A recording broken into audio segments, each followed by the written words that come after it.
Welcome to the Lakers Nightcap. I'm your host, Joe Soro. And our nightcap tonight is going to be Tito's Vodka again. For those of you who don't know, first time watching, it's my favorite vodka. And it's an easy drink late at night, especially after a nice win tonight. I will admit that. I thought they would win and win big, but a win is always good when it's official. So we're going to be talking about a few things here. Obviously, the game tonight, and then the Lakers' preparation for tomorrow against Utah, which had a little monkey wrench thrown into it here with LeBron officially saying that he will be out tomorrow in Utah.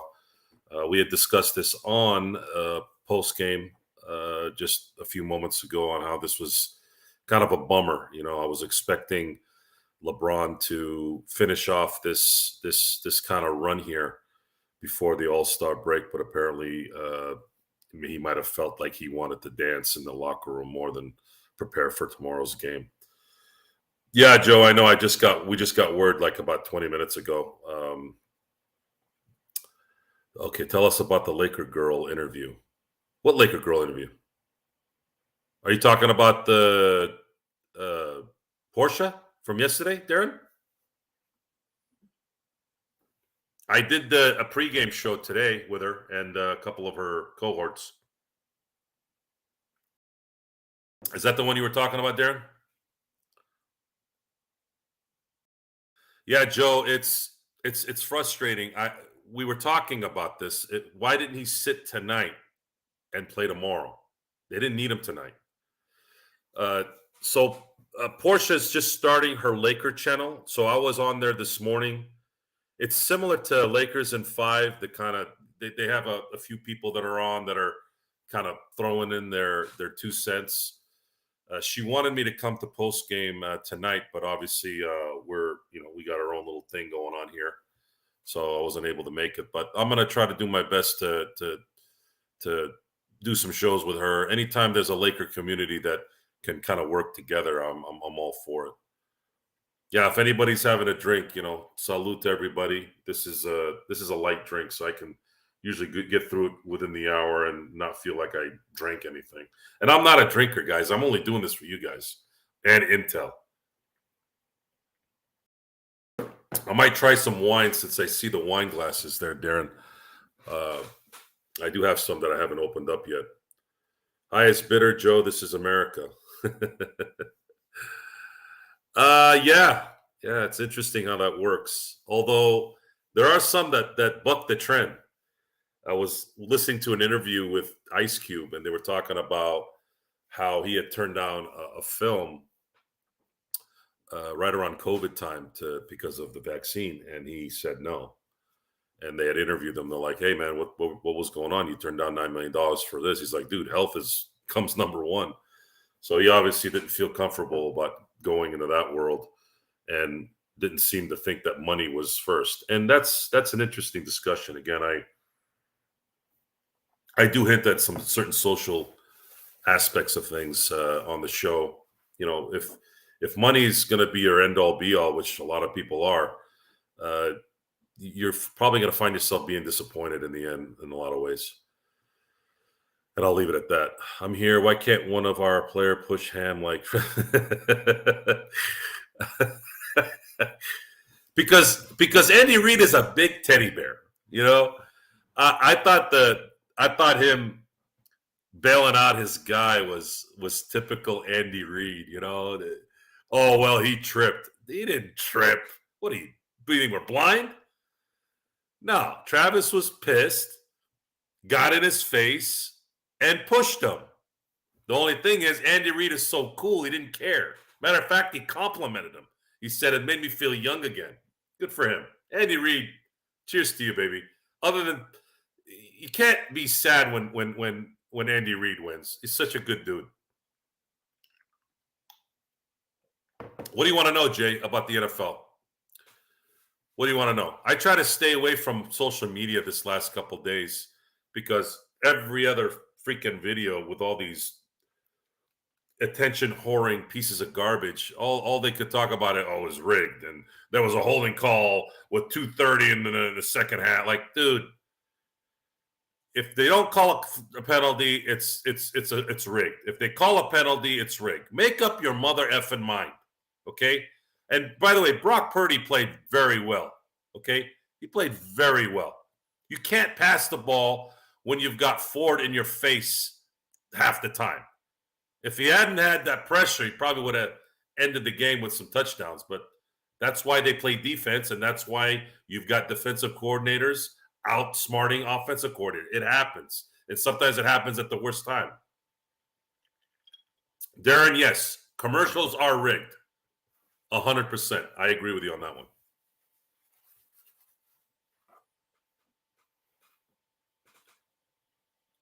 Well, any fan base that continues to win will eventually get on everyone's nerves. It's just that it's the confidence now. Their team's a champion. Now they can talk smack. Well, if it's a sidestep, are you talking physically Brock Purdy sidestep? Is that what you're saying? Because if that's what you're saying, then you haven't been watching Brock Purdy. Who do they hate? Brock Purdy was the last pick of the draft for a reason. Brock Purdy is not one of those guys that can prance around and run backwards for 20 yards like Lamar Jackson or Patrick Mahomes. I don't think that's fair.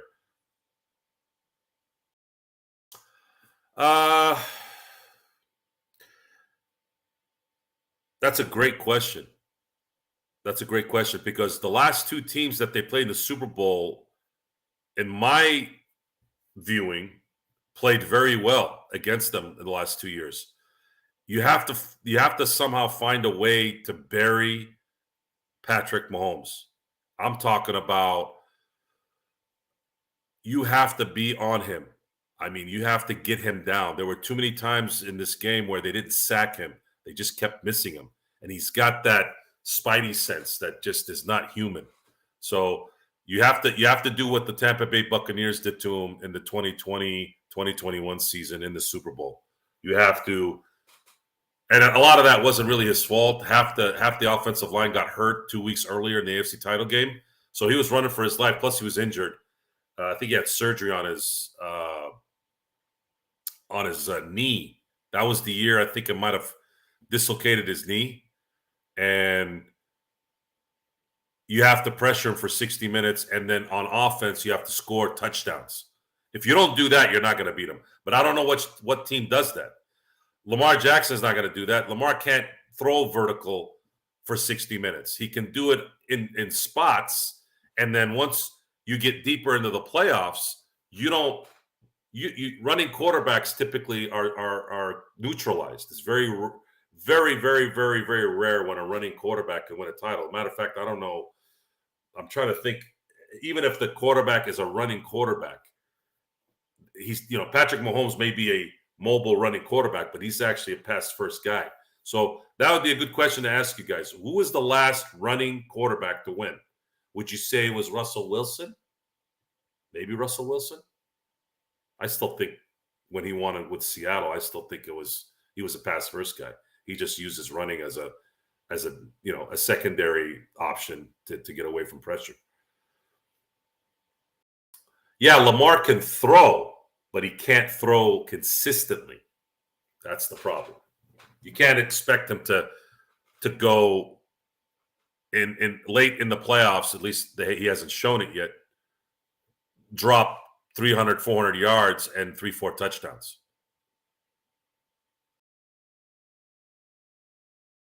I wouldn't say he choked, especially this year. I think it's unfair to say he choked. Zay Flowers choked. That's because he was too busy talking smack. Number one, he got himself in trouble after they were at the 8-yard, or what was it, 4 or 5 yard line, and then they got a 15-yard penalty for taunting. And then when they did get it down to the end zone and he was about to score, he extended too early, and that's when he fumbled and they ended up losing the points there.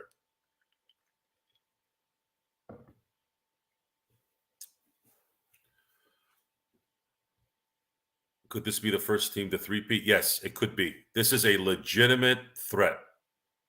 First time since 2005. Patriots had a very good chance of three-peating in 2005. I actually think the better shot for them was actually 2016, 2017, and 2018. The loss to Philly in 17 kept them from three-peating. Doug Peterson, in my football viewing life, coached the greatest football game I've ever seen. Because of the stakes, obviously. There's been other teams, other coaches, but in terms of the magnitude, I've never seen anyone coach a perfect game like Doug Peterson did in 2017 when Philly beat the Patriots. If Diggs came through, KC would not have made it. Yeah, but there's too many ifs there, bud. There's too many ifs. This is the problem with this Patrick Mahomes thing. I keep hearing if. I look 7 years later, he's got 3 Super Bowls, 3 Super Bowl MVPs, and 2 regular season MVPs, and he should have 4.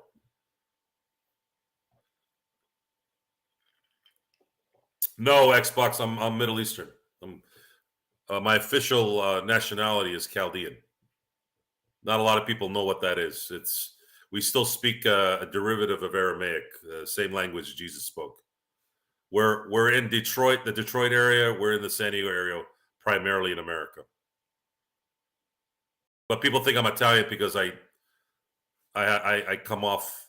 It's the same culture, dude. It's the same culture, almost the exact same culture. We're all Catholic, olive skin, loud, crazy people. Yeah. So it's not a surprise that people think that I'm Italian. A lot of gangster movies, Xbox. That's what it's from. That's where I adopted it. There's no other way I can explain it. The language, it's the voice in terms of the accent and all that had to have developed from that. I don't know where else it could have developed. I grew up in a small town in Turlock, California, Central California, I should say.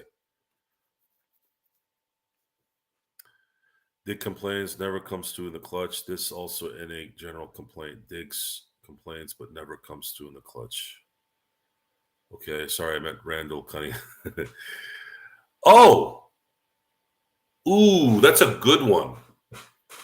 Man, I feel bad for Randall because in 1998, when the Vikings had a rookie, Randy Moss, taking the league by storm, and then you had Chris Carter and Jake Reed. I mean, that team was amazing, and Gary Anderson was perfect all year. Missed a field goal in that NFC Championship game against Atlanta and essentially cost the Vikings a Super Bowl berth. I don't know if they would have beaten Denver in the Super Bowl, but that would have been a really good matchup. They would have had a chance.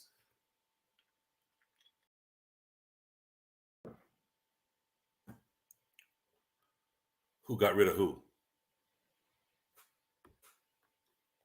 Hey, Jeeves. What's up, bud? Let's see here. So it looks like we're talking football today, huh, guys. You guys don't want to talk about the game tonight? I guess the Detroit game's kind of boring. Most of you are probably on playback anyways, I should say. Playback and the post game. But I'm here at your discretion, guys, whatever you want. Yeah, man, that was a fun team too. Yeah, Jamal Anderson was, I think he was second in rushing that year. Very, very popular.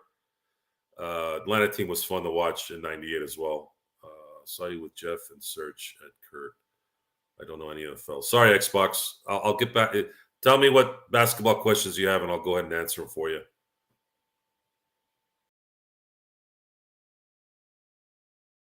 Yeah, they are, Darren. They are. It's just unfortunate that LeBron's not playing tomorrow. The lineup, as long as LeBron decides to play, is going to be likely AD, LeBron, Rui, Austin, and D'Lo the rest of the year.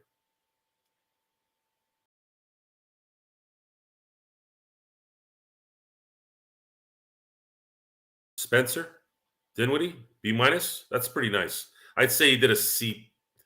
I'd say he was a C at best because of his distribution tonight.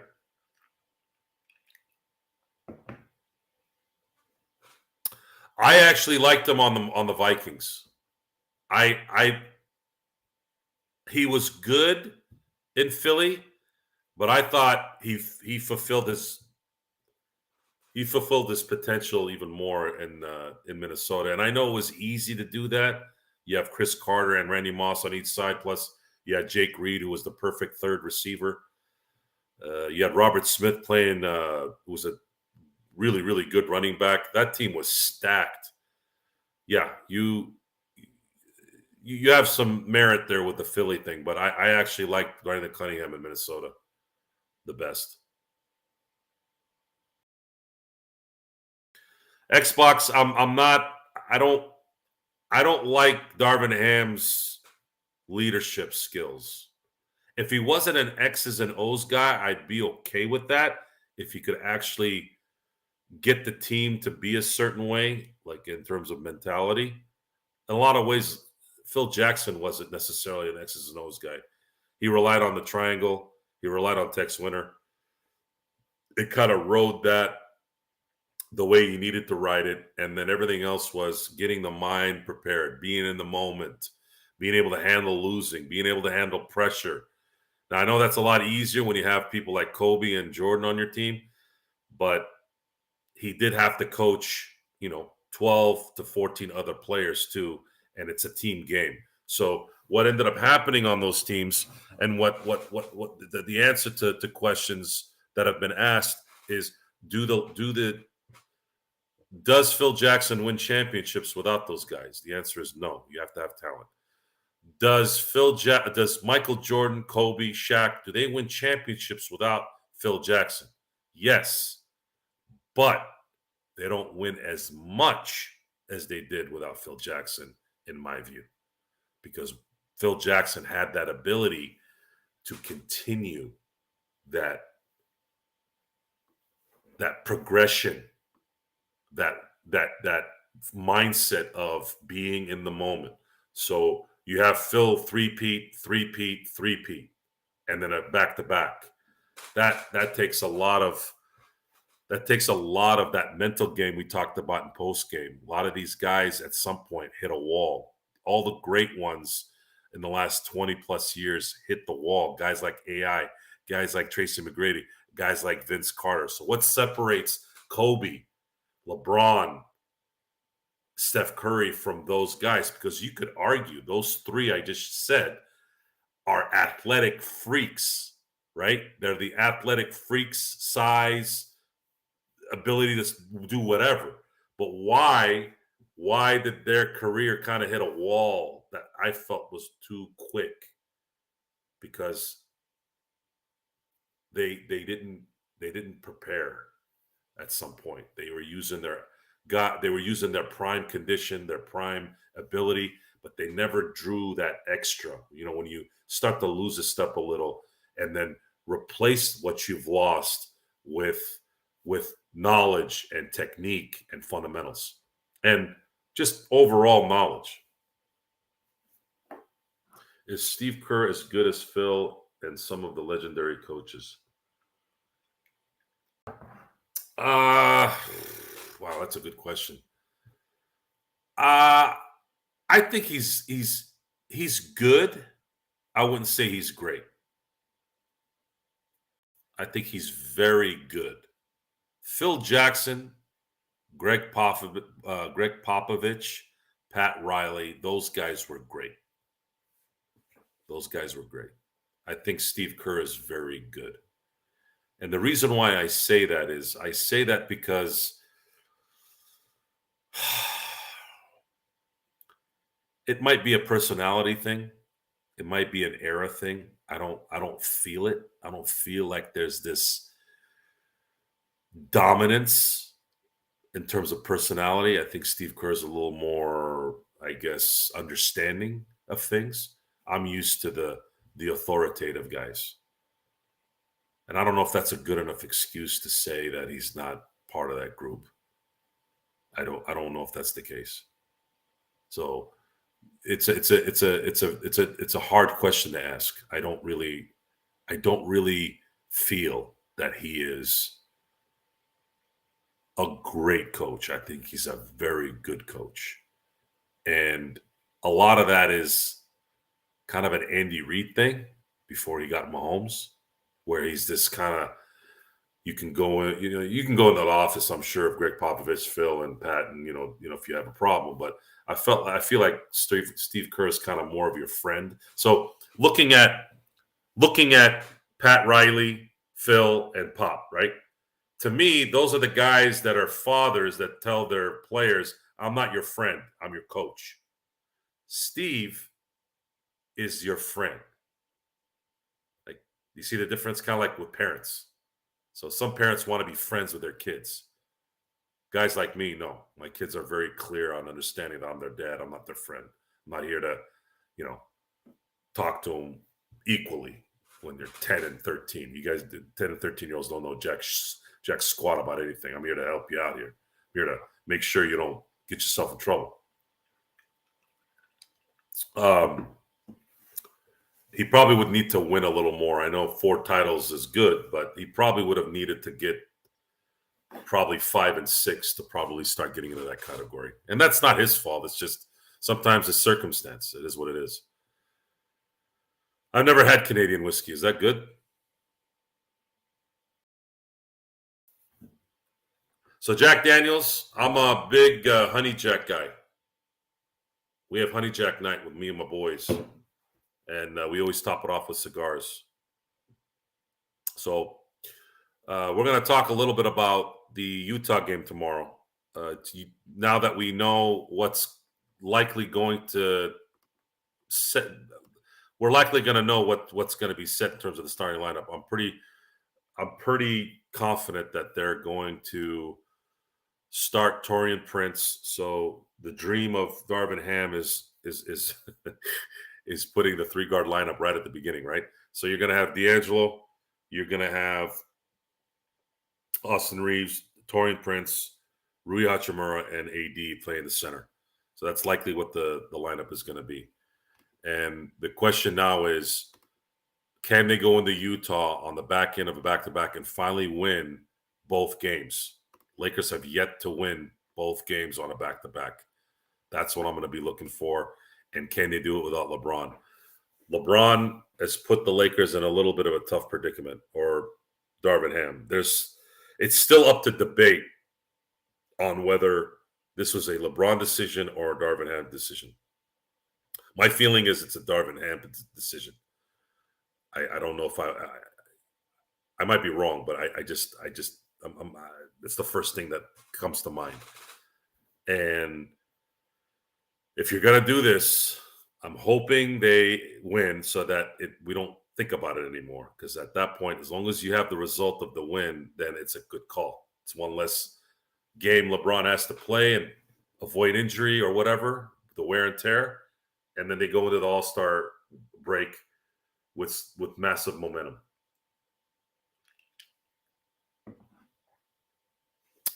Is that true?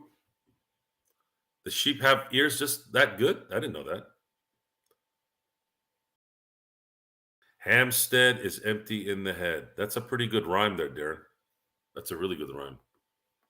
I'm going to have to use that one. Canadian bacon isn't bad. I think it's a little overrated, though.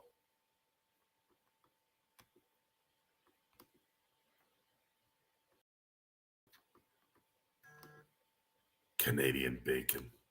I was just thinking about the movie.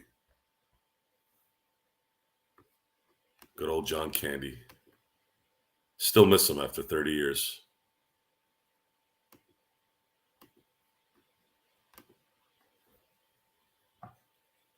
His last movie was Wagons East. It was coming up. The anniversary of his passing is coming up in March. 30 years. He died in 1994. I think it was March 8th or 9th. Still, people still hurting. People that weren't even born talk about him like they knew him. That's how amazing John Candy was. I don't have a favorite of John. He was in so many great movies. It's hard to pick a favorite. We did lose a lot, and we still feel it because it's, you look at Uncle Buck, you look at Trains, Planes, and Automobiles, you look at Vacation, you look at Splash, Armed and Dangerous. I'd say when I was growing up, I'd say my favorite John Candy movie might have been Armed and Dangerous, just because him and Eugene Levy were so good in that movie. Cracked me up the whole movie. Yeah, if he had stayed, if he hadn't passed away, let's say if he was still here, and a lot of his Second City crew people are still here. Catherine O'Hara, Eugene Levy, they're all still here.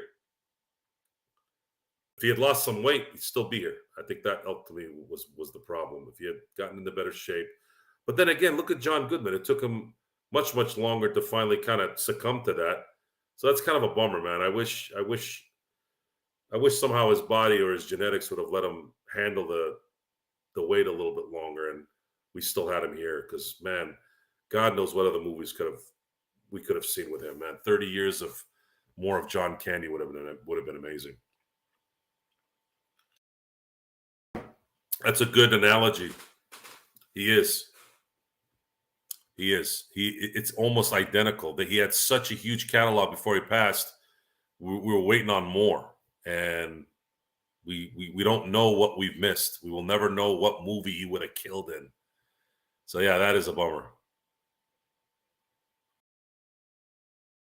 Are you talking about Tom Wong, Laker Tom, Dante?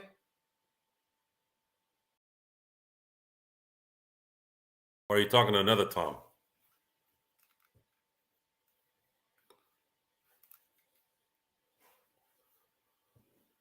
I guess it's not Tom.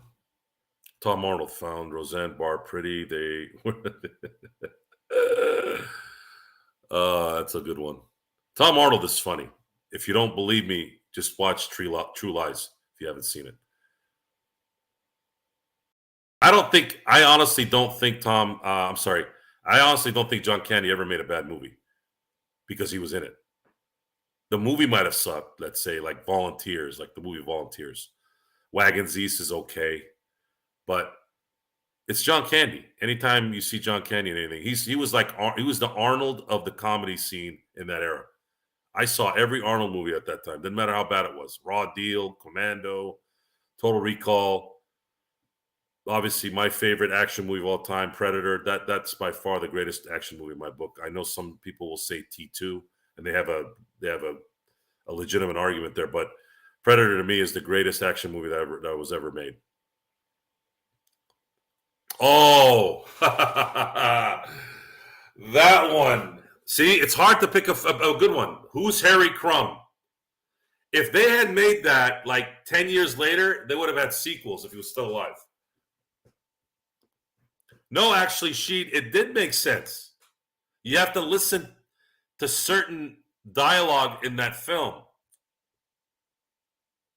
Bill Paxton was the one that hurt, too. I love that guy. That guy was amazing. Bill Paxton passing away at 52 was a ball kick. You know what? You know what happened in Total Recall Sheet? Do you want to know what you probably missed? So you know how for those of you who don't want to listen to this, it's a spoiler alert. This is the original Total Recall, not the one with Colin Farrell. So in the end, Sheet, Total Recall was Arnold in the ego trip. Because if you pay attention to when they were loading him up, the guy that was loading him up was talking to himself. He said, "Oh, blue sky on Mars." So that whole thing was his ego trip. But they just ended the movie there. They didn't bring him back coming out of his ego trip. What he got, what he paid for, the ego trip, the extra for what the movie was. Hey, Gerald. What's up? We're veering off all over the place. This is probably the most sporadic show I've done. The first Total Recall, not the Colin Farrell one, Sheed was asking that it didn't make sense. Why? Because I don't think he realized that movie, that was his ego trip. Yeah. Yeah. It wasn't real. That was his ego trip. Love that movie, though. Absolutely love it. It's in the movie that say it was. Not the Colin Farrell. I love the Arnold Schwarzenegger, but a Total Recall. Absolutely love that film. Considered a divorce. Yeah, that was a good one too, Running Man. Yep. You know who directed that film, though? Running Man. Starsky. Paul Michael Glaser. Yeah. So we talked a little bit about tomorrow's game and the starting lineup. We kind of continued it from post game. They're going to probably start Taurean Prince. And at the end of this thing, they're going to have to win this for this decision to come out clean. If not, the win tonight means nothing. And we will get to roast them in honor of that. Yes. So there's going to be a rant if they lose tomorrow. Count on it. There's going to be a rant. And usually I don't prepare rants. I usually like them to be organic, but it's going to be just another bad decision in a year of bad decisions all year.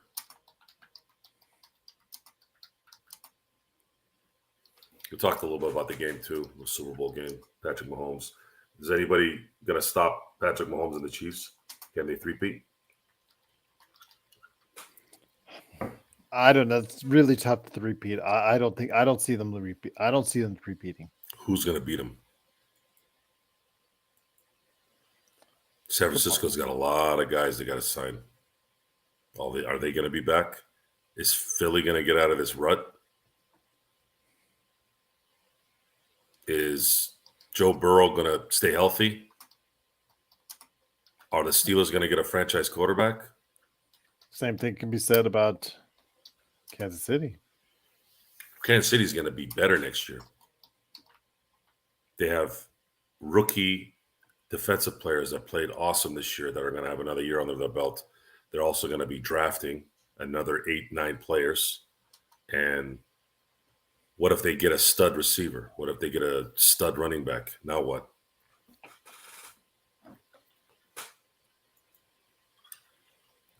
I don't know what the hell that's about. The last thing the Steelers need is Justin Fields. They need a quarterback, not a running quarterback. Russell? No. Guys, what are you doing over here? You crazy? I don't want Russell. Russell's done. Yeah, he had good numbers this last year, but I don't want Russell. Unless you draft the franchise quarterback in the draft and he plays 1 year to kind of get him acclimated, kind of like Alex Smith for Patrick Mahomes. No, they're going to give Kenny Pickett 1 more year, folks. I just don't see, unless the Bears make a trade, which I would be shocked because the Bears feel really stupid for what they did a year ago. They traded their 2nd-round pick, which in actuality turned into a 1st-round pick because Miami that year had their 1st-round pick eliminated due to tampering during the Tom Brady thing. They were trying to get Tom Brady to come to Miami. So they lost their draft pick. Therefore, the Steelers got the 32nd pick. There's 32 teams in the NFL. And they ended up drafting the best cornerback in the draft in Joey Porter Jr. And that 32nd pick is technically a 1st-round pick. So they had 2. They got a bookend left tackle from Georgia. And then they got a bookend corner all in one draft in the 1st round. So I don't know what the Bears are going to want. What are they going to do? Would they take a 5th-round pick for Justin Fields? Sure. They're probably going to lose. They've already dropped Trubisky. They're probably going to lose Rudolph, which I don't blame Rudolph for wanting to leave. He's been treated like complete garbage since he's been there. So I hope he succeeds anywhere else he goes. He deserves it. He's a good man. Justin Fields comes to Pittsburgh and does what? Competes with Kenny Pickett. But you still got to draft a quarterback in the draft. See if you can get lucky like the Niners did with Brock Purdy or something. I don't know.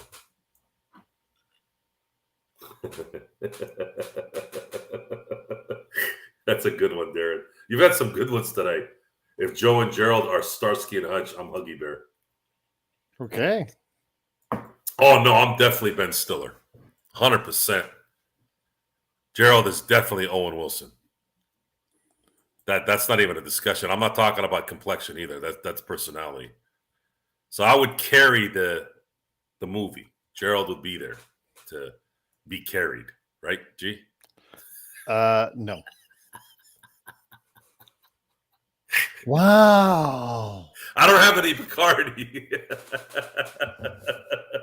You know it's right. That's why you didn't have a comeback right away. You just rolled your eyes. That's all I need. Darren is Snoop then. There's a good scene in that movie. By the way, that's a criminally underrated movie. The Ben Stiller, Owen Wilson, Starsky and Hutch. The scene when the scene where Vince Vaughn slaps Snoop, and I heard that I don't think he knew it was coming. You can't get that response. You can't get the response and the look he gave Vince Vaughn if it was rehearsed, because you could see Snoop get pissed. It was very reminiscent of Paul Sorvino slapping Ray Liotta in Goodfellas, except Snoop had more of an angry look. Now I want to watch that movie. I might have to watch that movie after we get off the air tonight. I haven't seen it in a while. Gerald, you a good dude. What the hell you getting your wife for Valentine's Day? Also, Joe. Wow, I need to have some of what Joe is drinking. So I have Tito vodka and sugar-free Red Bull. It's a smooth drink. Doesn't get me even buzzed. It's just something so that I can stay true to the nightcap. Thank you, Dante. I'm buying her a nice bouquet of flowers. I'm going to take to her tomorrow night when she gets off of work. We went out this afternoon because she was working tomorrow. And we had Greek. It was her choice of the day. So we had some nice Greek food. So Really? not too bad. I don't know what the hell I'm going to do tomorrow. Hopefully make sure you honor your wife tomorrow. Yeah, of course. But I don't. My family is busy every day, even on Sunday. They had dance during the Super Bowl. What the hell kind of idiot schedules dance during the Super Bowl? I'm not talking about my family being idiots. I'm talking about the dance people. Why would you schedule that time? 123 million people are watching the Super Bowl. Is that enough? Thank you, Darren. Is that truly enough? appreciated. You see that, Joe? I'm not a Mormon or a Wow. Muslim, Jeeves. So, and by the way, even if I was, one wife for me. One wife for me. Believe me. I don't think anybody wants that kind of stress. The only way you can get away with that kind of lifestyle is if you, no bueno. For me, I'm not one. Well, they are. My oldest Star Swift. She's a Swiftie. She's listened to My every oldest album. is a Swiftie. Yeah, my youngest is not. My oldest is. Right. My youngest mocks my oldest for being a Swiftie. Yes. Yeah. It's a cult, but it's a cult that happens every generation. If it's not, it's Taylor Swift. It's NSYNC. If it's not NSYNC, it's It was Britney Spears. Duran when they If came it's over. not, from yeah. If it's not, what was it? the Beatles. The Beatles. Donna with the brother guy. What's the brother and sister? Donnie and Marie. Donny Osmonds. Yeah. Yeah. So it. Or Leif Garrett at that point. Yeah, Leif Garrett. That was the other guy I was thinking about. It's just teeny bop pop. It's the Pokemon of music. There's always going to be a Pokemon of someone. Elvis.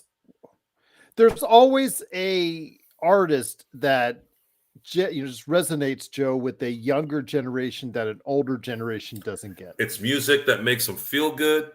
It's safe. It's innocent. It's not controversial. You know, when you start getting into rock and roll, the rock and roll of the 60s, not the Elvis rock and roll. Even though he was, I'm thinking Elvis 50s. I know Elvis was around the 60s, but I'm talking Led Zeppelin and Pink Floyd, where there was messages there. They're again, it's kind of like fighting games versus Pokemon games. Fighting game would be a genre, it would be a niche market versus a Pokemon thing where every little kid will play it, even adults. Pokemon is huge. Absolutely huge. A lot of LOLing today. Engelbert Humperdinck. I think they were just going off on the generational heartthrobs. Yeah. Gerald, you can go to that seafood buffet now. Where's that? It's at the Palms. Remember, I've talked about it several times. Wednesday and Thursdays, the Palms, the lobster buffet, all you can eat lobster. So how is a lobster buffet? I've never done a lobster buffet. You have one right around the corner from you. Is that Pechanga or is that the other one in San Diego? Near San Diego? Pechanga got rid of theirs during the pandemic. Okay. I ate crab there. I didn't eat lobster. Okay. So what it is, when you go there, by the way, they have an excellent pasta bar too. That just to let you know, barbecue, whole spread. They got a spread of whole different things, but the main course obviously is the lobster and crab. So when you go to the first main section, the lobster that's there, they either give you the whole lobster because they have like stacks of whole lobster, but they only give you one at a time, or you can just get the opened lobster for you, just the lobster tail. But yes, you can either get the whole lobster or lobster. You can get one whole lobster, one lobster tail at a time, and you can just keep on coming back. See, I've gotten really artery clogging content. Is it really artery clogging? I mean, are you eating a lot of butter with it? Because I usually don't eat butter with seafood. No, I don't usually. I go straight. I usually eat straight. I have to have a good cocktail sauce, or if it's in a boil. If I can eat it straight, to me, it's really good. Really? Yeah. I gotta have that little bit of maybe a little butter sauce, little tiny bit of butter sauce. But usually, if I can eat it straight, I'm just enjoying it. I pass by Paul all the time, Jeeves. I just never really stopped by, but I might have to go check that out. I know they do still have a buffet. So you said the Pechanga closer because I used to see it on the Oh no, they had it. I've been there, okay. But they stopped it. That and Marengo. The Marengo one was the one I really liked. The Marengo one was in between where I live in Palm Springs. Okay. And what I would do is I would go do projects there, or an estimate or a project that we're working on, and I'd stop for lunch and just pig out for like an hour and then go work. I've had some decent lobster roll. There's a couple lobster roll places here in town, but yeah, obviously it's not something like back east or Maine. I mean, that's obviously got to be the best. So got to be the best lobster roll there. If it's not, that's going to truly disappoint me when I get back over there. So the Palms, is this still owned by the Maloofs? Mm-hmm. I don't know if it's still owned, but I don't think it's owned by the Maloofs any longer. I don't think those guys dropped off the face of the earth, huh? Yeah, they did. They went hard all in, and then they went hard all out. What did they get? Didn't they get caught doing something? Is that why? I think so. Was it around the mortgage crisis time, whatever? Yeah, it was like 2008, 2009, I believe in that. And then they had to get rid of everything. But the Palms is still there. It looks great. It's a nice place. I think you'd like it. And then they have, again, the buffet. It's like right there in the middle of the casino. The best place I like to go to is a place called Kick and Crab. It's in Moreno Valley. It's the closest one. I can go to Corona too. There's one in Corona, but I usually go to the one in Moreno Valley because my supplier my supplier is located about 15 minutes away, and I don't know what they do with the sauce. I'll get the king crab, the snow crab, and then headless shrimp. And they have the greatest cocktail sauce that I've ever tasted in my life. And I mean, it's a lot of sodium, obviously, but geez, I just drink a lot of water. And man, that sucker tastes so good. And what I do is I over order. I usually drop like $100 to $120, right? But I'll Mhm. have it for dinner or lunch when I get home because I won't eat it all. But it's almost like having two meals, and it's great. It's even better when I get home. So yeah, food is good. Food is fun. I am definitely a guy that likes food, good food, and it's usually expensive too, by the way. Sheet, anything else? So let's get back to sports here, guys, because I'm starting to get hungry and I don't want to eat this late. Uh, let's talk about Utah a little bit more here.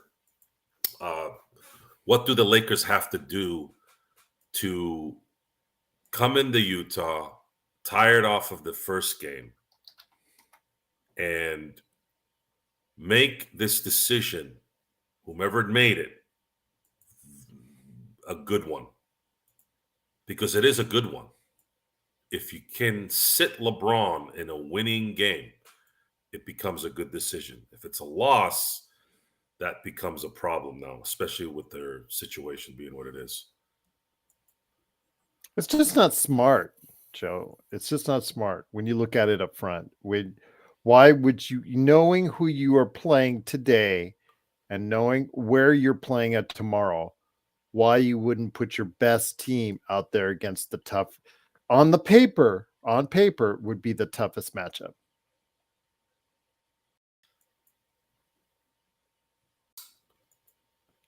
There's no good answer. There's just no good answer.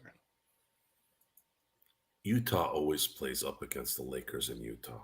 They're playing well at home. It doesn't matter if it was a championship team Laker, if it's a dud, it's Utah. It's on the back end of a back-to-back. You got to go play up in the mountains. It's not as bad as Denver, but it's close. You got to play that around that cesspool of a fan base, and you're usually not mentally tough. This is not necessarily a mentally tough type team usually. Could they be turning the corner? This would be a nice way to convince us that they are. Go into Utah and whoop their ass without LeBron. But will they have a big head about it? I was on Portia's show this morning or this afternoon or this evening, I should say, pregame. And one of the guys made a good point. He goes, every time they blow somebody out, the next game they get blown out. That can't happen. Matter of fact, they can't lose this game.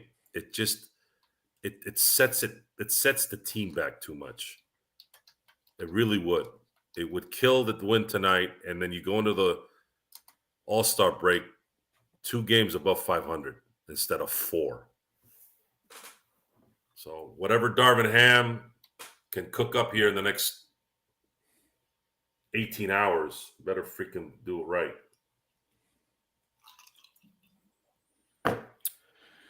I just want to know who in that room was making the call on that. Was that LeBron? Was that Rob? Was that Darvin? Who made the call to have him play on Tuesday? I'm thinking it's Darvin Ham. But it could be mutual. And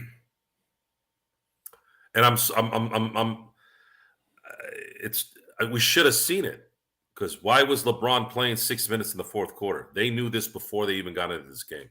They knew he wasn't playing tomorrow before the game.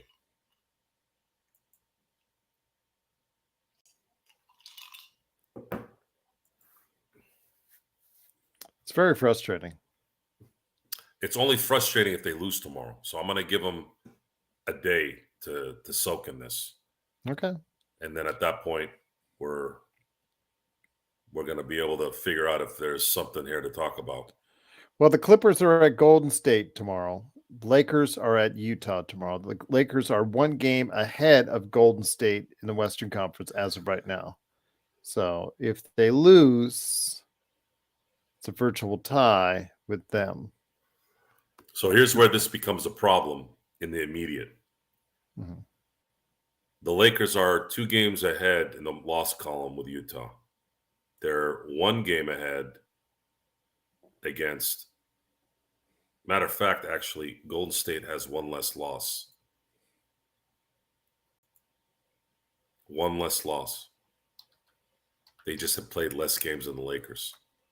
So if the Golden State Warriors win the next 3 games, they move up.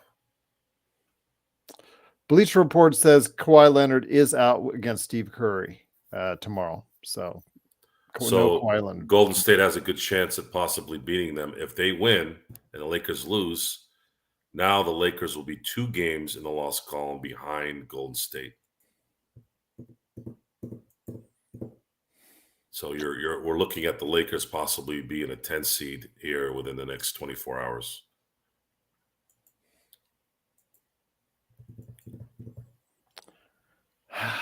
And not only that, you're only a game behind in front of Utah if they beat you. A game and a half. They would be a game and a half. They're a game and a half. No, they're 2.5 right now. Technically, they're 2.5 games, but I'm not looking at that. I'm looking at the loss column. Okay. Loss column is the only stat that matters. Okay. So they would be 1 game behind or 1 game ahead of Utah in the loss column. And probably sitting in the 10th spot, which is no good. They're all playing well right now. The Lakers are playing well. Golden State's playing well. Dallas is playing well. So this is just by their luck that they had to play it this way right when 2 teams that are hovering around each other are playing well. But if they win, Joe, Sacramento on a back-to-back plays at Denver. They lost tonight at Phoenix. That's a tough deal. Phoenix and Denver. So tomorrow night they play at Denver. San Antonio's at Dallas. Dallas is going to win that game. Let's not even kid ourselves unless Wembanyama has another triple-double. But Sacramento could easily lose tomorrow night at Denver. If the Lakers win, they will both have 30 wins. And they'll be 2 games behind the Lakers. Lakers will be 2 games behind the Kings in the loss column. They'll literally be only 1 game back. So that's what's at stake tomorrow, guys. So still a lot of time. Still have to wait till when the Sacramento's starting to reel. It's reeling a little bit. So now's a good time for the Lakers to just reel them in. I don't think there's any reeling in any of these teams. They're all hovering around mediocrity at this point. The only ones that are not mediocre is everyone that's 6 and up. And Dallas is making a run here. They're 31-23. I don't know. I wouldn't say those guys are mediocre. Actually, they're probably right where they need to be. This is the West is much harder this year than it was last year. Alan asked that question. I thought it was a very good one on tonight's post game. No worries, Gary. You can always go ahead and play it back. The wonders of YouTube. Yeah, YouTube is great. We like it a lot. Yes, we do. But let's see here. What else? What's going to be? What is going to be the matchup to exploit tomorrow? I'm going to say, obviously, I'm going to try to feed AD and try to use him as our. Hopefully get Kessler in foul trouble. Can he drop 30 and 20 and 8 tomorrow? I don't know about the 8, but he can definitely drop 30 and 20. Well, I think he can drop 8 if he plays for 40 minutes. They're a taller team, Utah is, than Detroit. Mm-hmm. Yeah, I don't have to worry about Olenek anymore. Yep, that's correct. They don't have a backup center there. So Hardenstein and Hardenstein's Kessler. in New York. I'm sorry, Marketing, sorry. Yes. Hardenstein. And then Kessler. John Collins plays a little bit of center for them as well. Okay. Is Jordan Clarkson going to go off tomorrow? That's what worries me. Jordan Clarkson going to go off for 35 tomorrow. That's he plays relatively well. He's not that good. So they need to figure out what is going to motivate Utah tomorrow to beat the Lakers. Is it just, well, they're the Lakers and we're going to beat them? And are the Lakers going to care? Is Colin Sexton going to go off? I think he was the last one that went off on us before. Keontae George. Keontae George is going to go off on us. Lakers have to win tomorrow. THD. Yeah. I'm not really worried about him. Okay. So I would say if Austin can and D'Angelo can do what they did tonight or what they've been doing, they have a very good shot at winning if AD is playing 38 to 40 minutes of AD the last few games. Absolute defensive juggernaut. Scored 13 on his last game. That's why I'm saying D. But they'll either see DNP coaching decision or they'll put him out there for like 25 minutes. Who? THC. Not worried about him. I'm worried about the boys who actually run and make shots. That's the guys that are going to be getting open dunks. Are the Lakers going to close off the passing lanes like they have been recently? Are they going to go in there and act like they own the place? There's a mentality that they need to have to go in there and on the back end of the back-to-back and be the bosses. Are they turning over that mentality from lazy to killer? It doesn't help not having LeBron there. But will these guys take it upon their own accord to do that? Hey, we're going to win this without LeBron. That's how badass we are. That's going to be the question. Making shots. Make your shots. Can you make your shots tomorrow? They'll may need to make their shots. And can AD make Utah think twice for an entire game when they get into the paint? Can they funnel everybody to AD like they did before? It's a lot of questions, but it's a Utah road game, and it doesn't matter if it's 2024 or 2005 or 2012. It's still Utah on the road. Would have preferred to have LeBron play in this game versus tonight's game, and it's unfortunate that that we're not going to be able to take advantage of that. I think they could have, but maybe LeBron didn't want to go to Utah. He's going to be there though, right? I mean, he's going to sit there, wear his nice beanie outfit, and drinking wine and all that stuff that he does on the sideline, right? Yeah, popcorn eating. Yeah. Let's be positive here to end the show here. Let's be positive. Let's be positive. We get accused of being negative way too much. Well, I'm not negative. I'm a realist. That's a different type of mentality, but people can interpret however they want. Joke, you could not have I kept sure if you were in Utah for the Jazz. I know they close off all alcohol. I think at 10. I find a way to get alcohol. Yeah, I thought we played Utah earlier this season. Let me go check. I'll check right now. No, we lost. I thought it was at Utah. Correct? We might have won and lost. Let me look. Who's making everything, Jeeves? Yeah, we won November 21st, 131-99, and then we lost at Utah 132-125 in January. Yeah. So yes, we are 1-1 against Utah. Braun testing them. He want to see them go out. I doubt that's why he's doing that. So let's say the Lakers continue to play the way they're playing. Mm-hmm. They probably have a good shot. So I'm going to predict. Let's see if we can put this on video. I'm going to predict 122-114. Lakers beat Utah tomorrow night. That's my prediction. Bold take. I usually don't make predictions like that, but I figured might as well. I got a little buzz going on. My drink is finished, which means the show must close. Well, thank you, everyone. Especially big shout out to Darren. Go ahead and Truly sign us off, Gerald, since you're my guest.